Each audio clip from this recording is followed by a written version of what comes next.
Hello and welcome to today's episode of the Work at Home Rockstar Podcast. Excited for today's episode. We are talking to the owner of In Transit Studios, and what he does is he helps local businesses in the US increase customer activity by re-engaging with past clients and attracting new ones.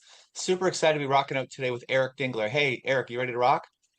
I am ready to rock and really excited that I get to do it from the birthplace of the Beatles. Yeah, that's a rock star episode right there.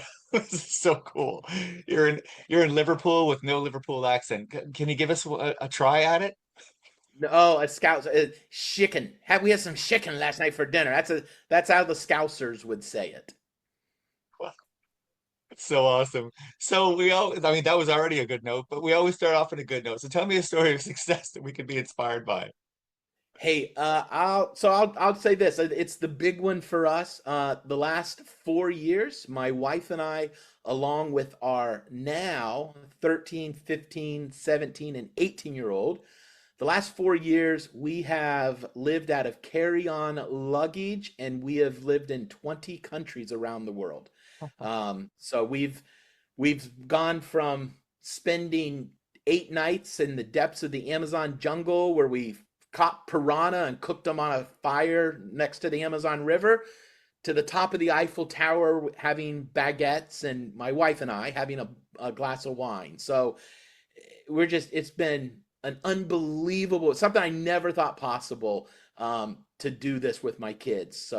And what most people are surprised to find out is we do it on about 8 to 9,000 US dollars a month. So it's very Wow. affordable. It's been a great life for the last 4 years. Wow. So what's next? What's next is we're actually going to start settling down. We're looking to actually immigrate to the UK. That's what we're here for right now. We can get settled down, get our kids set up, independent life, and doing their thing. And then my wife and I, we can keep traveling around Europe because we love Europe. Wow. What are the chances that your kids are going to start traveling now? I don't know. It'd be interesting. I could see some of them do. We've encouraged them to take a year and go travel. I think three of them won't, but I could see our 15-year-old packing up a bag and hitting the open road with a friend one day. Yeah, you might have gotten the travel bug out of them. Traveling so And much with them. and that's just as fun. They are so excited to own more than like four outfit. Like I own four black t-shirts and one red button-up shirt for date night. Like that's the extent of my clothes because we live in carry-on luggage. Everything we own fits in carry-on in one personal bag.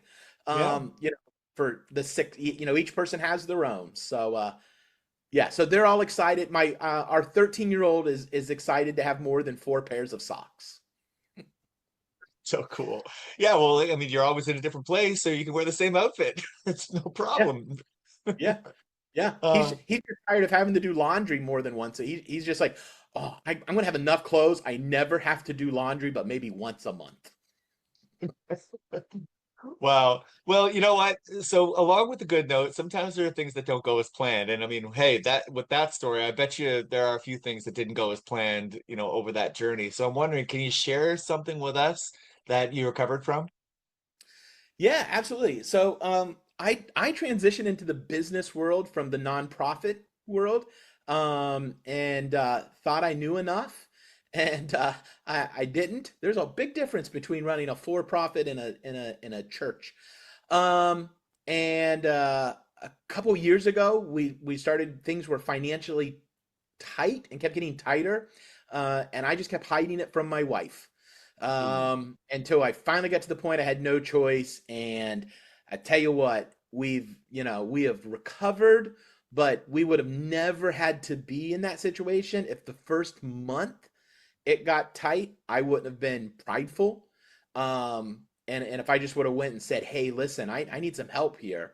So that was a path we had to walk for a year, with some significant financial difficulty that we could have avoided if I wouldn't have been so prideful. Wow. Eric, that is amazing. So I've heard a lot of bad notes, and that is probably the most relatable one that no one said. Eh. We're So, an I open, mean, my wife and we're an open book. Wow. Well, I mean, what do you think? What was going through your head? Maybe somebody is in this situation right now and they're thinking something in their head right now. What was going through your head when you weren't telling her? I'll fix it next month. And we were always, and then it would get, and then we would get a lead. And I was just like, oh man, this is going to fix it. And it would be like, that would come in and be like, yes, this is great. And I would like, the next 2 nights, I would sleep so good. And then a client that had been with us for 3 years would call and leave. Or like, we had a client decide to just sell his business and retire. And we had a client one time brought in a new general manager who had a strong working relationship with another agency, and so she kept that. And so there were all these things that happened that wasn't because of anything we were doing. It's just the nature of things. And so I just kept thinking I can fix it. You know, I just thought I was better than I was. But yeah, so it was. Overconfidence. Yeah. You know what? And I think that with many or probably even most entrepreneurs or people that are, forging their own path, I mean, we wouldn't be doing it if we didn't have this kind of overconfidence in a way, right? Where we're sort of going like, hey, I'm gonna take nothing, I'm gonna make something out of it, and I don't know how I'm gonna do it, but I'm just gonna do it anyway, and off you go, right?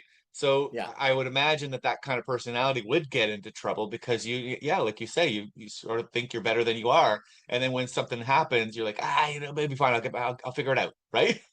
I figured out. Well, I tell people I've never met a problem that didn't have a solution. Right. So the problem is, or not the problem, the issue is my solutions always aren't that great. Yeah. Yeah. So, but since I came, since we came through and came over that and have had total transparency and rebuilt that trust, it things really have changed. I mean, it's just been an amazing blessing since then. Well, so what was it like? How did telling your wife fix it? Uh, the accountability, I think, and then just like her reaction of being, you know, okay, we may not have it all together, but together we have it all. So Mm, let me do my part and help you. And so it was just that, and just then and realizing I had been telling myself this false narrative that uh it was, her reaction wasn't going to be that, when in reality it was, no, I'm in this corner with you. I don't want to be here, but I'm here with you. And so let's fight together now. And so since then, we've been fighting together, and it's just been, better. yeah. So you felt like maybe you were protecting her from that bad news? Oh, 100%. I didn't want to stress her out. She already, and struggles with some anxiety and stuff like that. And I really did think I was protecting her. Yes, and I even said that multiple times. And in reality, I was, dismissing her and downplaying what, her real strengths and capabilities are. So it was a big, it was a, and it sounds kind of dumb now. I wish I could learn the same lessons from that experience with having to go through that experience, but I just don't know if I would have learned the same lessons Mm. otherwise. Yeah. So yeah, but Yeah. now like we're on the other side of it. Yeah, I get it too. And I mean, the other part of it is that if you're not on the same page, I mean, you know that things are not going as well as they should be, but you're also telling yourself this story that everything's gonna be fine, I'm gonna fix it. So you're projecting that onto her, and she has no idea. So she's spending and probably acting just as though everything's going great, which is Yeah, probably stressing you out more. Like you're like, oh no, man, we couldn't afford that. Okay, here we go. yeah, Right. yeah. You nailed it. You nailed it. It was exactly that. It was exactly that. Yeah. So Whereas on the other hand, now you tell her not only does, I mean, like you say, you work together to find a solution, but you're also she's also not making the problem worse because you didn't even tell her, right? right, right. Wow. Yep. Yep. Wow, It's that's a like big. you read my personal mail right there, 100%. Well, I've been there too. I mean, I think that we men, I mean, for whatever reason, I guess programming, we're supposed to protect our women from these bad money problems. Whereas, I mean, I don't. I mean, I think maybe because when I grew up, my dad worked, my mom stayed at home. He was in charge of the finances, or sorry, not really. She was in charge of the finances, but he was in charge of bringing the money in and all that stuff. And with a job, everything's predictable and all that stuff. But then when you start to work your own business, now all of a sudden you get these ups and downs, and everything's all a lot more complicated. And if you have, you sort of think, oh, I can just weather this all on my own. So I know because I was there too. There's been a lot of ups and downs.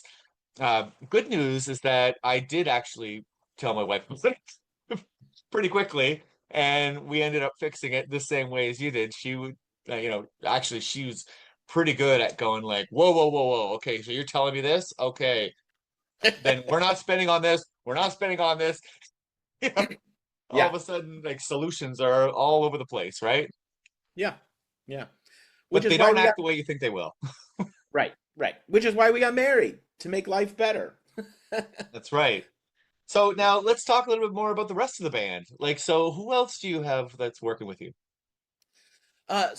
Most of our team then is remote outside of the US. In fact, we're an entire asynchronous remote team. So, Bulgaria, India, El Salvador, the United States. We do have one person in the United States that's doing sales in one area. And so yeah, so we're spread across Ukraine. Our UX UI designer. So for our web design and digital marketing agency, our UX UI designer is actually in the Ukraine. So and he's been there. He's been with us since before the war started. Wow. Yeah, and when we were actually in Poland soon after Russia invaded the Ukraine, and so we reached out to him, and there were times where he'd email and go, hey, I'm not going to be able to work the next week because him and his buddies were getting together to make Molotov cocktails, like they were just still making homemade defensive weapons and attack weapons. I mean, it was crazy to see Wow. it unfolding through his eyes. And there were some scary times, there'd be communication blackouts for stuff. Now, the last 18 months, it hasn't been like it's been very stable.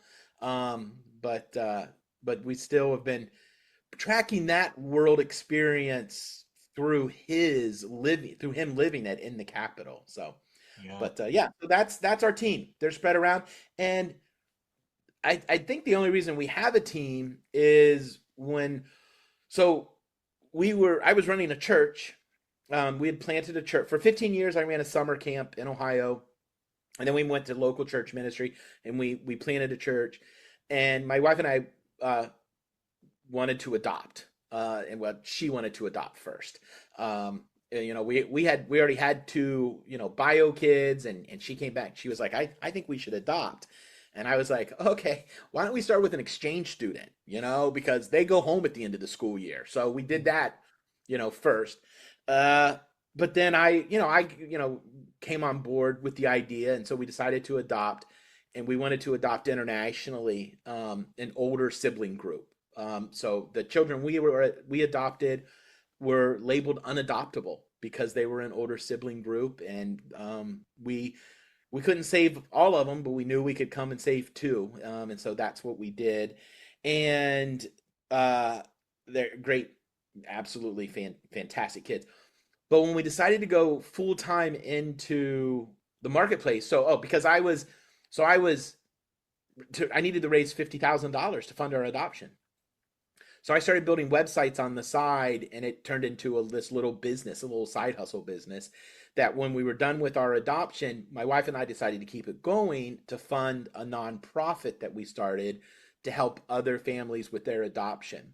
Well, And I got a business coach, and he said to me, he's like, real estate agents don't build the houses they sell. He's like, so sell or build, but don't do both. And I liked doing the building and the web, like that was, I enjoyed it, but I knew it wasn't going to be that I could only do so many at a time. Like that, I was going to be the bottleneck. So I decided to switch to being in the leader role and started hiring offshore teams. And Wow. that's what we've done since. Oh, cool. How do you find your offshore teams? Like yeah, how do you find them? Yeah.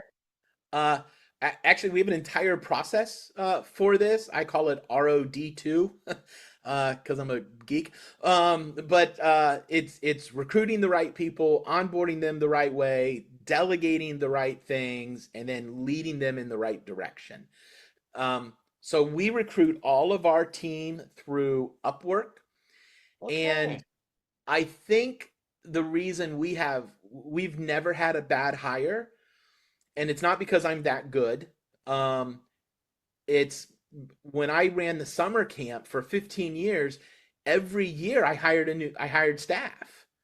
And so it was a new team. I got to start over. So I had to do these like 15 mini labs where I got to hire and lead a team for 3 months. And then I had the fall and the winter to evaluate what worked, what didn't, and then adjust.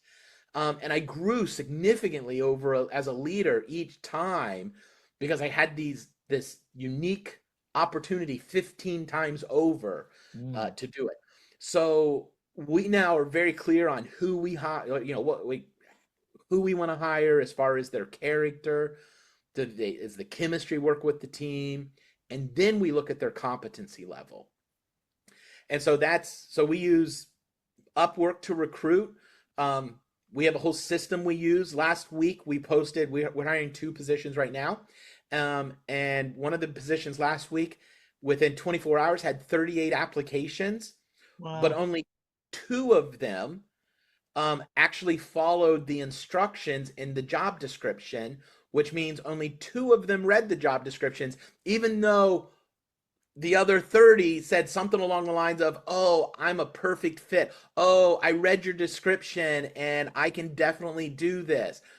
Well, there were some things they were supposed to share with us, for example, their favorite candy bar. Um, and only 2 did that because way down the job description, we have buried, when you write your cover letter, share your favorite candy bar.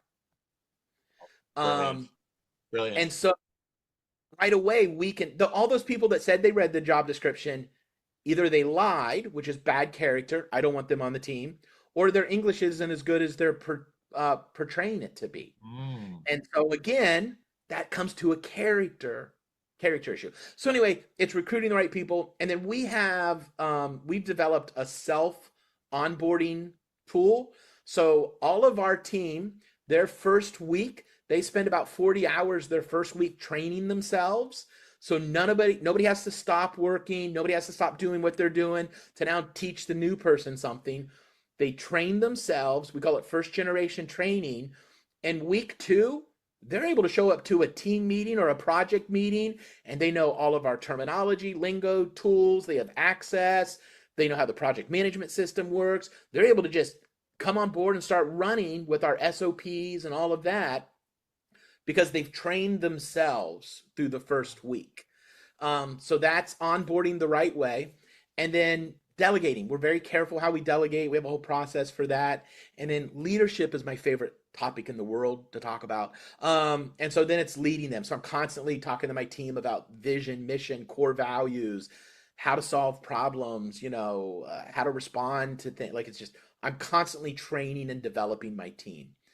So that's the system. With the framework is ROD2. Wow, that's so awesome. Now I wonder with ChatGPT if that little buried thing is going to work as well. So I was thinking about it when you were saying that. I was like, I would run that through ChatGPT and it would tell me what I need to say. Good point. So I have a coaching program called Team Engine where it's a 90-day accelerator. And in those 90 days, I work with the cohort they build their own ROD2 system. They take all of our tools and contextualize them to them. And then we do coaching and stuff like that. And one of the guys said that in one of the last cohorts. I was like, you know what? I never thought about it. And so I took the job description and ran it through, and AI did right away pick it up in the cover letter. Yeah. Yeah. So then I actually used AI to help me figure out how to write it in a way that it isn't as verbatim as what I just said. There's more of an allusion to it, and it's broke up in a way because AI says it looks for concrete concepts in the Yes. thing. It's kind of what it explained.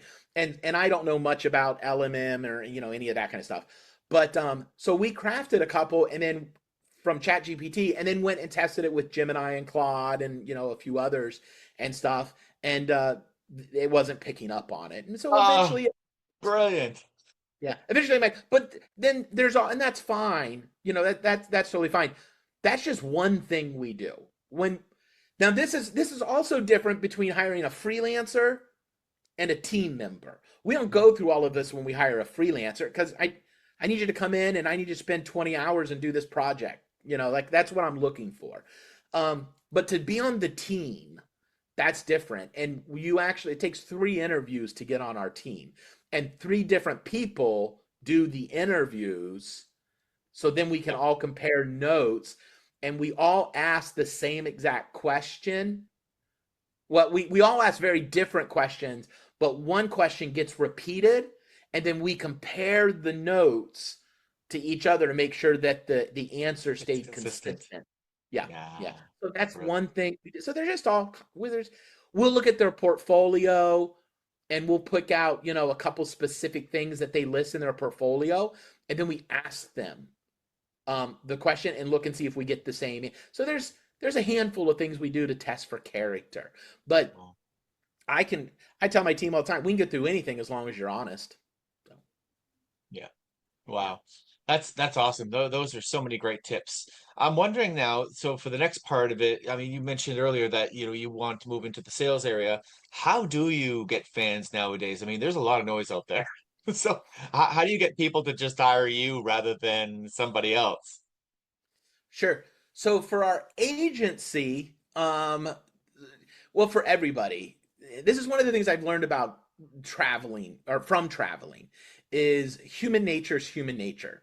Mm, And so we have actually seen and have pivoted, to be quite honest, our marketing approach that we do for ourselves and our clients based upon our travel experiences.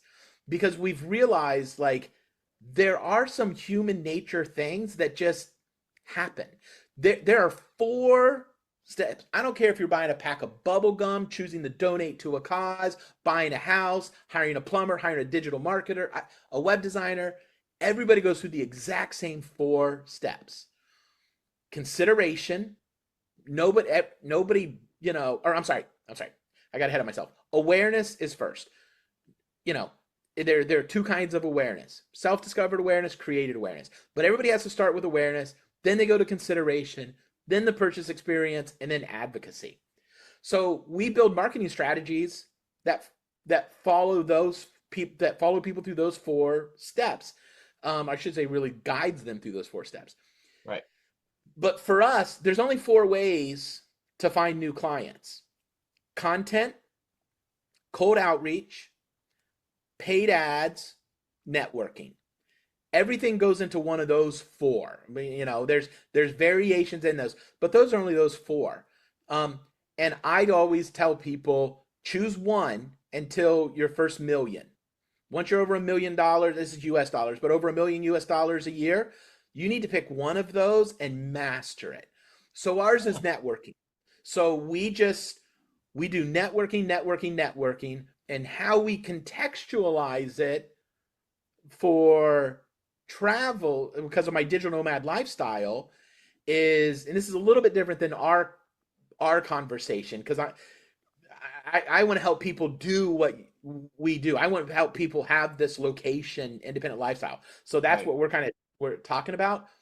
But for my agency, I'm on 2 or 3 podcasts a week talking about specifically just marketing. And then we offer a lead magnet, and people sign up for that. And we're networking with podcast host, we're Yeah. networking with them and their audience. Wow. Wow. So Wow, yeah. that's really cool. So now your four buckets, I like that because I agree. And I've never heard anybody say pick one and stick with that one. Usually people will say put a little bit of time in all of them, right? But I love that more because really, I mean, it's the same thing with even just choosing your niche. I mean, the more specific you get into something and the more specialized you become, the better you get at creating the systems in that one area, right? I mean, it just so it does make sense. If you spread yourself too thin, then you're never going to get any real traction in either one of them, right? Right. Well, let's look at paid ads just real quick. You know, people will try. Well, they'll get excited about some paid ads, and so they'll run some paid ads, and it doesn't quite get the results they want. But they don't have time to really try to figure out why, because they also have to write their blog posts for the, and Yeah. they also Yeah. have to do this, and Yeah. they're just doing all of this random acts of marketing, where instead what they could do is they could look down and analyze the ad and go, okay, well, I wonder what part didn't work, and so many times we'll see something, they'll run ads. And we had one of our own clients do it over this last weekend. They ran an ad, and the ad linked to the homepage of their website. You're just never going to get anything that way. It's just Unless your never. homepage is built that for that, but yeah. Yeah, for most people's it's not. It No. needs to go to a specific landing page that continues the conversation from the ad. The ad Yeah. opens free loop. That's the awareness. Now, people go from awareness to consideration. In consideration, they have these pre-qualifying questions they want answered. So the next step needs to go to pre-qualifying questions. Is it in my price range? Do I have to have an appointment? What are their hours? Depending, every industry has different pre-qualifying questions, but that landing page has to answer those. And then you have to take them then to the next step, in consideration. And so if you don't take the time, and it takes time to figure all of this out and get it. And so we tell people, choose one. You're going to suck at first, but just suck. Just launch, get it going, and then analyze the results, optimize, and launch again. And then just Yeah. keep repeating over and over and over, because you're so much sooner you're going to start getting really great results with your ads than if you're also trying to figure out YouTube. Like if you want to go to YouTube, like we have a client does great with YouTube, but this lady knows every detail about the YouTube settings. She Yeah. studies YouTube. She studies the back end. She studies how far do people watch the videos? Like she rewatches her videos 2 months later and nitpicks them apart and analyzes and makes adjustments. She's just obsessed with making every video better. You can't do that if you're trying to do all these different marketing things. So that's why I'm like, pick one, master it. Wow. And that's actually kind of similar to what you said earlier about picking one, meaning you're either the salesperson or you're building the house, right? Yeah, You're exactly. picking one. Yeah, yeah, Yeah. absolutely. Absolutely. And I mean, even from the other end, like you just said, I mean, if you were looking for a YouTube expert, wouldn't you look for a YouTube expert? You look for someone who just does that rather than, oh yeah, I do a whole bunch of other stuff too, but one of the things I do is YouTube. And you're like, Yeah, okay, well then you're not really a specialist in this thing, are you? Right? yeah. My 13-year-old has a YouTube channel. You don't want to hire him. Like Yeah. he ain't good, but he wanted to post some of his Brawl Star games. And I mean, his videos, they go on and on and on. But anybody can Yeah. post to YouTube. That doesn't make money. Yes. And so that's the thing. People misunderstand a tactic for a strategy. And Yes. all the time, well, I'm sending an email newsletter and I'm getting clicks, but I'm not sure why it's not working. Well, again, they're clicking everybody to the homepage, and they're not. Every link in the email clicks to the same thing, and they're not tracking with individual UTMs and all this stuff. And so they're not gathering data to know what's working. Because here's the thing about a system. If you, and this happens a lot of times, somebody will go copy somebody's system and it starts working for them. But they never took the time to learn why the system works. So the moment it breaks, they don't know how to fix it. Yeah. Um, and so you're going to have to spend money on a mechanic or you're going to struggle. So we like to always wrestle with the principle behind the practice before we do something. We want to know, why is this working? Because it is eventually going to stop. I need to know why this worked. So then when something stops working, I can step back and go, oh, wait a minute. What part of this chain broke? It was this one. I can fix it and the system's working again. Wow. That's brilliant. Yep, absolutely. And and I think I mean there's nothing wrong also with finding a system that works and copying it, right? I mean that does happen. Invent the wheel, but don't just copy it and then move on. Like, ask yourself, like, learn it, because then you can contextualize it, make it better. You can, double, do it. So once you learn how something works, you're like, oh, I can use that same concept over here and over there. And, so it totally learn from other people, Yeah. but don't confuse the tactic for the strategy. Yeah. Yeah, exactly. Like you can reverse engineer it and just play with different parts of the system. So, change little things around and see if it breaks. And then if it Right. does break, well, then you know that, okay, that part's important. Yeah. Right? Done that. I'm gonna go back. But if you're so busy doing this piece of content and trying to do cold Yeah. outreach, trying to go to the local networking event and trying to do this, you don't have time to do that. And Yeah. so so you're not going to make any more money by doing other random acts of marketing. So it's not like and I know people's fear. I get it. I used to be the same way. Like, oh, because I so desperately wanted to chase the opportunity. And I had to learn, it's not the opportunity I have to chase. I have to build a system that brings me the opportunities. Yeah. And I had to change that mindset. And when I focused on, because here's the other thing, Tim, I will argue with people about this, and I will not change my mind. I believe in leadership in business. It's always a systems problem. It's never a people problem. It's a systems problem.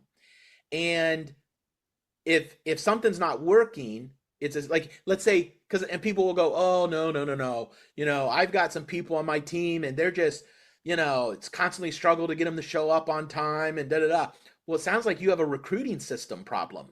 Yep. Your system is broken to recruit the right people. It comes down to leadership. Leadership is the capacity of your business. Your business will never grow beyond your leadership capacity. And so if somebody is listening and their business has been stuck for 6 months or more, I guarantee you it's a leadership issue. It's not a market, because I have to live through market fluctuations, but you can't blame the market after 6 months because your leadership skill level isn't able to navigate that. Yeah. Why? Because all the other businesses are able to navigate it because of leadership capacity. Yeah. So lead better to live better, and leaders focus on fixing systems and influencing people, not fixing people. So anyway, Yeah. that's my soapbox. No, hey, I agree. And you know what? I mean, hey, sure, the world, runs into some hard times at some points where a lot of people are struggling. However, I don't know of any time in history where everyone struggled at the same time. There's always a few that are making money, that are growing during those times, right? The So pandemic really good for us, us too, for my actually. business, because suddenly everybody needed a website that did e-commerce. Yep. Yep. I had no problems getting new clients during the pandemic. Now I'm not celebrating it. I wish it would have Yeah. never happened, obviously, but that's an example. Everybody thought that the pandemic hurt everybody. It didn't. No. If you made masks or websites or plexiglass panels, you did okay.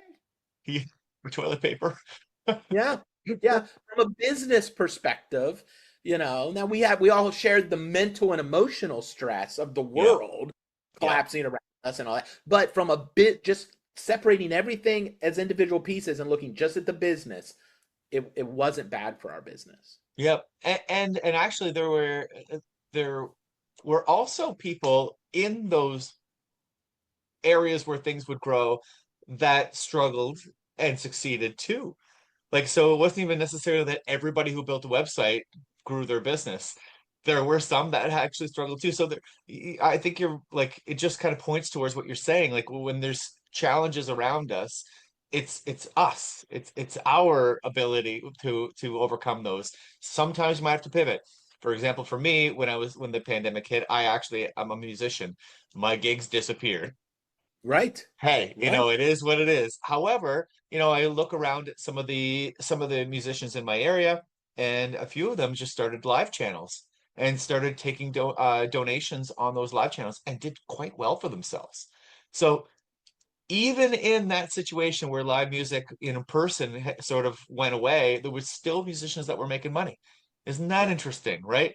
You know, yeah, it's And that's just a leadership. That's a leadership quality and skill set to step back and say, okay, let's look at the picture. We need to change the mission. We don't change the vision. And that's where leadership, like the vision is the picture of the preferred future. We're going to climb that mountain, yeah, right? That's the vision. The mission is this is the vehicle we're going to take to get up there. Sometimes the mission breaks and you got to change vehicles, but you never change the vision. And then your core values are this is how we behave in the vehicle. Even if I'm not in the vehicle, this is how you behave as a team. When we were in the Amazon jungle, completely off grid. I had no idea what was going on in my business for 10 days. Nobody could reach it, zero. But I wasn't worried because my team had our core values. They had bought into them. They were in the vehicle. Our mission was solid. They were all headed towards the same vision. That's leadership. People that panicked forgot their vision and there wasn't core value and they didn't have systems and stuff and they weren't able to pivot because they had all these other things going on. It's all leadership is the capacity our businesses never go beyond. wow, wow. But you All can right. always grow. You can always grow as a leader. You sure can. Wow, I could talk about this for a long time. Okay, it's time for your guest solo though. So tell me what's exciting in your business. So what's exciting in our business, so in our marketing agency, what's exciting over there is my wife is now on the team and we're running the business together and we've got some really exciting new services and stuff like that. But what's exciting me the most is taking our experience and helping others, teaching others. I love to teach. I absolutely love helping people grow as a leader because I believe with everything I have, I believe that leadership is your capacity to lead better, to live better. And so we have started helping people that have wanted to have location independence.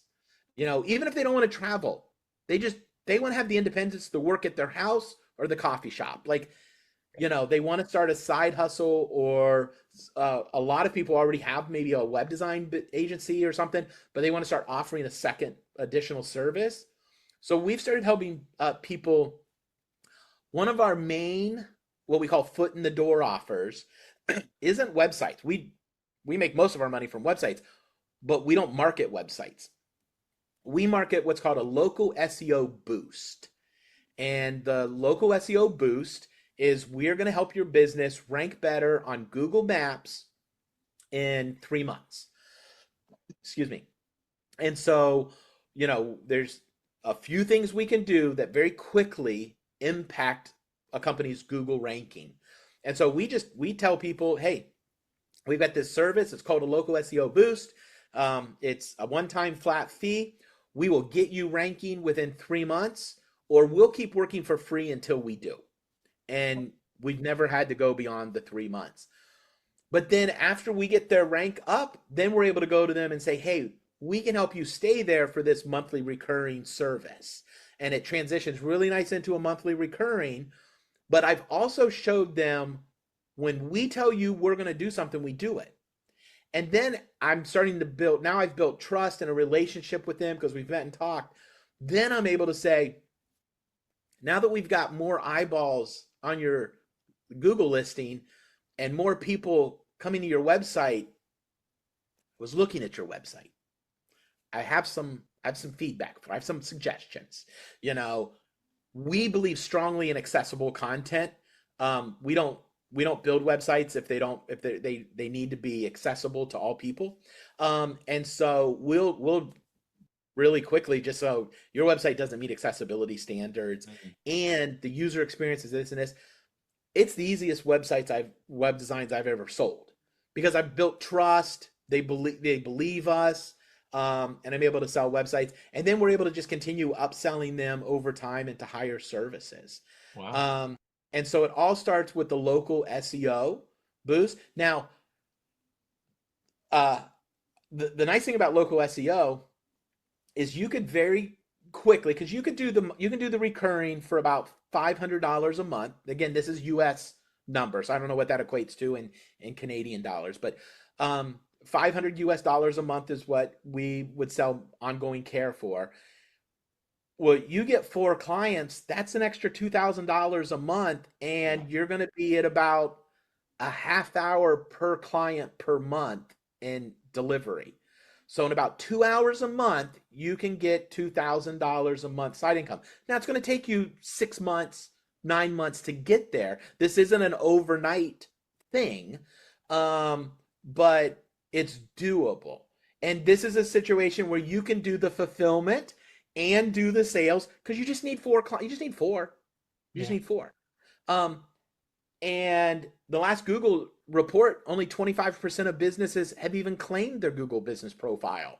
So the majority of yes. So it is a wide open list of opportunities.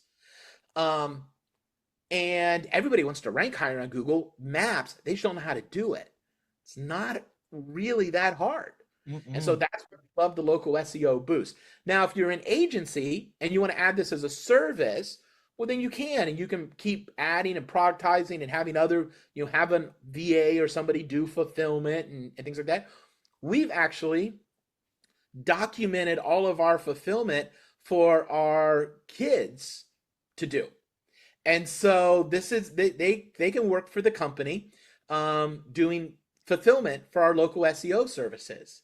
So then my wife and I, we decided, we were like, well, we've got all this stuff and we're enjoying helping people. So we've put it together into a training package that we've said, okay, these are the videos. I mean, it's so easy. Our 15-year-old can do it. Yeah, it is. Yeah. Yeah. And so, so that's what we're really excited about right now. And so if people are interested, we've put together a checklist, and the checklist is the steps I would go through to start all over today. If I was back pastoring and my wife, we were going to start this journey over again, I wouldn't try to start with websites. I would start with local SEO. Wow. And so this checklist are the 7 or 9 steps that I would go through to get it off the ground. And so, yeah, so we'd like to offer that checklist to your listeners. That is amazing. That is amazing.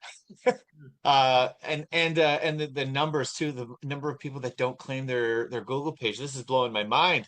Like I am upset that I didn't think of it. So yeah, so what we're going to do is we're going to make the checklist available because again, we've already established I can be a little prideful. So I have my vanity URL. So, but ericdingler.com/rockstar. So, they can head over to that ericdingler.com/rockstar, and it's just a link tree. They'll see a link there. They can, jump and connect with me on LinkedIn, and then they can, download the checklist. Wow. Walks them right through the steps I would do to start, to either try to work towards starting an agency, or just as a side hustle, And we've helped a lot of people just do it as a side hustle to make an extra 1,000, 2,000 a month. Yeah, yeah. Well, and I mean, I think that one of the most common questions that I get asked too is, I want to start a business from home. What do I do? And this sounds like a really good, a really good place for people to start. It's something that is fairly accessible to just about anybody. You don't need a whole lot of clients. I mean, everybody knows at least a couple people that run a business. I mean, they might not be best friends with them, but they do know of them that they can approach, right? Yeah. Oh, so one of the things that we teach people to do is how to identify the first people to ask, Yeah. and the average comes up with a list of 30 very Wow. quickly, because it includes who have you given money to in the last 3 months? A dentist, an eye doctor, hey, Oh, you if go to your own businesses. That's brilliant. hey, if you're gonna put your mouth or if you put your fingers and hands in my mouth, and I've paid you a lot of money, I'm going to tell you, hey, and so we call it the beta test. And I'll share it right now. People can just take this and to even try it. I call it the beta test. Put out a message on your social media or send an email to some people that you know and say, hey, listen, I'm going to use this tool I'm learning to use this tool that lets me create a map that shows exactly where you rank on Google street by street, depending on where a person's phone is. I'm looking for a couple businesses that'll let me use their business and address to run the report. In exchange, and to say thank you, I'll share the results with you. That's it.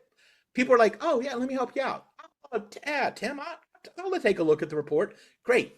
You go, you sign up for a free trial of the tool that we use. You put in their name, their business name, you find it, you run the report, and then you can either take it to them or create a video and say, here's where you're at. You're in eighth place on average, da da da. So here's the results. Thanks for letting me run this. By the way, I now have a system that helps me help people like you get into the top three. It's Mhm. $1,500, and in 3 months, I'll get you in the top three, or I'll keep working for free until I do. Wow. You get 30 people that you know and already have a warm relationship with.